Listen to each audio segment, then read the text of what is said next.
梆梆梆。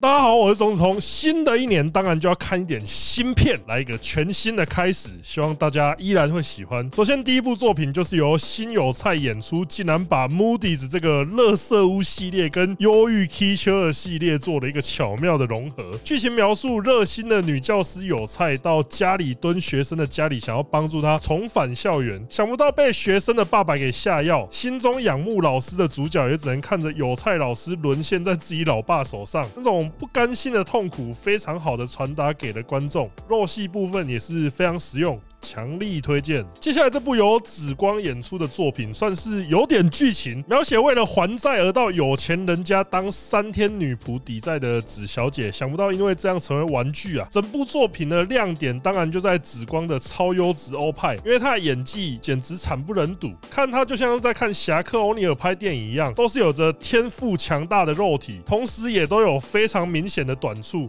但是观众都一点也不介意。接下来这支作品由菊玛丽演出，我个人认为2023的菊玛丽绝对是业界最强亲手演员之一。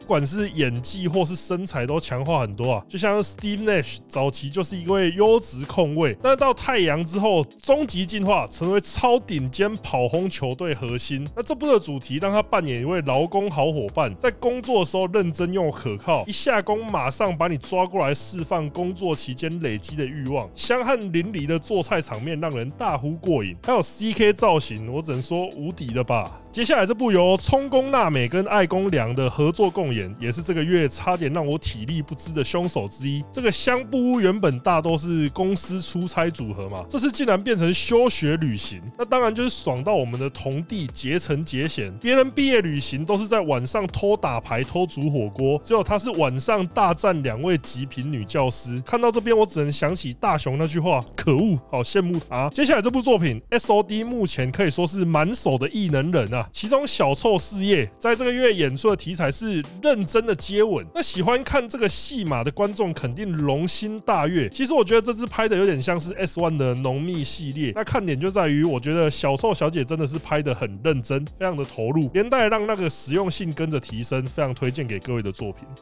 你还记得2023年的1月精选之路内容是什么吗？没错，就是我们的《阴镜物语》。在这里也恭喜《阴镜物语》在 LLab 上市1周年啦！为了酬谢各位观众的支持，以及《阴镜物语》对于本频道的支持，今天我们举办了《阴镜物语》的感谢祭。首先，我们邀请到了在《阴镜物语》非常受欢迎的仙杜瑞拉。大家好，我是《阴镜物语》的仙杜瑞拉。再来，我们邀请到了另一个在《阴镜物语》也是非常可爱的丁克贝尔。大家好，我是《阴镜物语》的丁克贝尔。你确定这样是对的吗？最后我们还……不是，下一个还是我的话，观众会觉得这是惩罚，不是感谢祭。真的吗？我以为大家都喜欢这一位。我觉得没有。那下一位我们欢迎小红帽。大家好，我是《阴镜物语》的小红帽。这才是大家想看到的《阴镜物语》啊！好想看看可爱的小野狼受尽折磨的样子哦。融合各地神话、童话、传说、历史等丰富元素，耳熟能详的角色，全新的体验。这么赞的游戏就是《阴镜物语》，全动态的 H 展演，《阴镜物语》，日本声优配音，《阴镜物语》。2月还有跟知名 VTuber 线路咪路推出的合作活动哟，可以在游戏内跟新人咪路色色哦。这么赞的游戏，《阴镜物语》推荐给你，等你来哦。接下来我们看的是凉生林梦的新作，这部我只能说真的厉害，在公司勾引后辈不需要太多手段，只要一个眼神，对方瞬间沦陷。有亲眼跟凉生对过眼的一定知道我在说什么。平常看 NBA 用眼神防守通常是一种负面形容词，但如果跟凉生单挑，他真的一看你球就掉了。再来我们看这部，没有意外就是本月份最强的黑丝袜作品。星宫一花这次扮演女教师，那个造型真的无敌。还有一段把丝袜弄得油光四射，再加上整部都没有把黑丝脱掉，充分发挥出黑丝这个材质的优势。真的懂，我只能说这部的导演超会。如果你是腿控黑丝控，这部绝对是让你看到浑身燥热啊。接下来这部作品 KATU 这个开头的番号就是将肉感这个特质最大化的极品系列，我买了不下30部的线上收藏啊，这次还终于请到了田中宁宁，我只能说我等待已久啊，感觉就像是你喜欢的球星终于加盟你支持的球队一样。那内容也是毫不意外的优质，因为他帮 Moody's 拍的这个有点游戏风格的作品也很不错，毕竟他这几年的头发就跟电竞键盘一样五光十色，拍起来很有亲切感。好，看到下一部作品，刚刚看完比较肉感的，我们这边就切换一下口味。响莲小姐毫无疑问在新生代可以算是身材教科书等级，这次更是跨刀演出 S1 经典系列作，整部作品充满了实用的肉戏，拳到肉。如果是喜欢看演员比较紧致苗条的，我就推荐给你。接下来是一部我个人觉得很有喜感的作品。肉户里凡小姐在本作的造型是一个土气的眼镜人妻，住在乡下，心中却充满了苦闷。原因是在都市的时候可以整天约跑，但是乡下讯号实在太差了。我靠，原来是跟外表完全联想不起来的超级肉食系。行动力超强的她马上就想到一个绝佳点子，把自己家改装成泡泡浴，不管是肉户小姐或是村民都大满足。紧接着我们看到这部作品，卡哇伊新生代松冈美音在这部的演出真的是楚楚可怜啊！被闯进家中的匪徒给拘束起来，那个纤细的身材被摧残在镜头中，就让人看了哇，替他感到有点心痛。这样，当然我们看片归看片啊，这种行为如果在现实生活中发生，还是要严厉斥责。接下来这部也是堪称本月份 NTR 经典大作，桃乃木香奈宇应该想都没想到，只是去参加同学会而已，就被8+9前男友给带到旅馆去。原本已经论及婚嫁的她，再次沦陷在前男友的大炮重击之下，中间有一段在浴室诉的画面，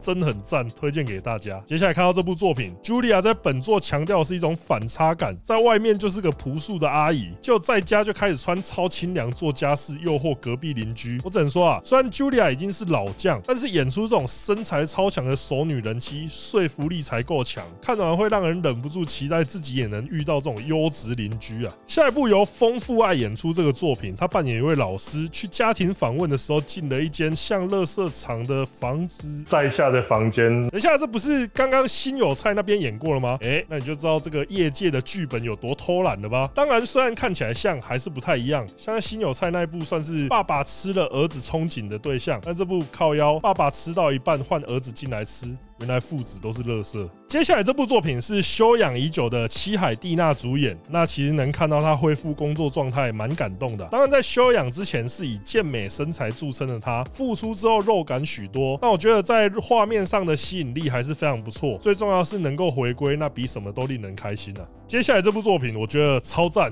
由安基花小姐主演。故事描述男主角回到老家，发现自己的姐姐已经完全变家里蹲，而且超级不修边幅，真的就是以前日剧也拍过的鱼干女状态，但是却又拥有超肉感的肉体，导致男主角还是忍不住跨过那道伦理界限，跟姐姐打得火热。必须说这部真的把安小姐的身材拍得很肉欲啊，而且最后还有一幕口爆之后喂男主角吃自己小的画面，堪称经典。接下来这部我觉得算是七者比较有特色的一部作品，因为面向观众非常明显，就是如果你喜欢吃海鲜的话，那我会说你绝对不要错过这一部。镜头已经拍到那个海风的味道好像都飘散出来一样，推荐给喜欢的朋友。再来，我觉得鸠尾牙医这个月推出2部作品，都可以堪称是实用性的 king 啊。首先，这部到马丹娜支援的作品，演出这个经典的模特儿人妻系列。之前有看过我介绍小田优小姐的演出，就知道这个系列有多顶。鸠尾小姐更是演出了与以往在 S1 截然不同的表情诠释。那如果第一部是强调表情， S1 本家的作品就是肉体的全面碾压，描写跟女上司喝酒，直接过了快乐的3天，真的是这个月想要快速解放最好的选择。接下来这部由五日式牙医跟越野侠共演的这部作品，是近期我看了觉得蛮开心的一部女仆题材啊，因为是第一人称，所以很有代入感。不管在用餐、洗澡、睡觉前，都有2位女仆完全没穿衣服在伺候，认真非常快乐啊。接下来这部作品 Idea Pocket 的大物新人长滨蜜梨，我觉得近期 Idea Pocket 补的几个新人其实素质都不错，像这位长滨小姐也是深得我心，天美阳光的笑容，匀称恰到好处的身材，健康的肤色。新人出道作品我推荐的不多，但这部大家真的可以去看一下。接下来这部剧情描述男主角即将面临大考，就先借住在叔叔家准备考试。想不到叔叔的老婆，也就是婶婶北条麻妃，每晚都跟叔叔打得火热啊。但是对如狼似虎的北条小姐，这样还不够，顺便帮男主角登短廊。出尝禁果经验的男主角真的是小宠脑，完全把考试抛在脑后。整天就只顾着跟婶婶玩，最后也是毫不意外落榜。想不到最后被叔叔帮忙报重考班，但看到婶婶那个眼神，感觉主角还要多落榜好几年。紧接着这部山田真绫是我目前觉得 S1 阵容当中颜值颇得我心的一位。那这次演出是一个完全走肉搏路线的主题，我觉得刚好就是一个好机会，让大家可以看看他除了脸蛋好看之外，肉体也是真的耐操，非常推荐这一部。我们紧接着看到这一部桃园绫奈这部护理师题材新作，剧情描写担任护理师的桃园小姐用新药治疗的机会，想不到就在这个厌恶的过程中，身体逐渐沦陷给侵犯的快感。那本作卖点无疑是白衣天使的造型，它都让人津津乐道。然后是这部清原美由主演的作品，这个脸蛋，这个身材，穿学生制服，这我真的不能忍啊！就跟作品当中的老师一样，毫无疑问就是引发男性各种不安分幻想的一个造型。作品中他演出一位超饥渴空服员，每到一个新的地方就要遭什么事情都不会发生。结果，问就是有。个人觉得女主角叶山小百合一开始还有点矜持啊，后来整个变痴女的演出相当赞。我们在看到这部作品，应该是本月份脑洞开最大的一部。描写平行世界的日本，男女地位逆转，变成女性在争夺男性的肉体。那本作男主角就相当快乐的被深泽佳奈跟非光莉两位尤物给禁足。我只能说啊，不管最后是归属哪边，都是非常快乐的结局。好，那今天的最后，泳装女教师。描写调任到偏远离岛的小妖小姐，泳装一穿上去，曲线毕露，顿时让血气方刚的学生跟同事完全无法隐藏心中的欲望，直接伸出狼爪。尾段换的留言区给我反馈，我是钟子通，我们下次见。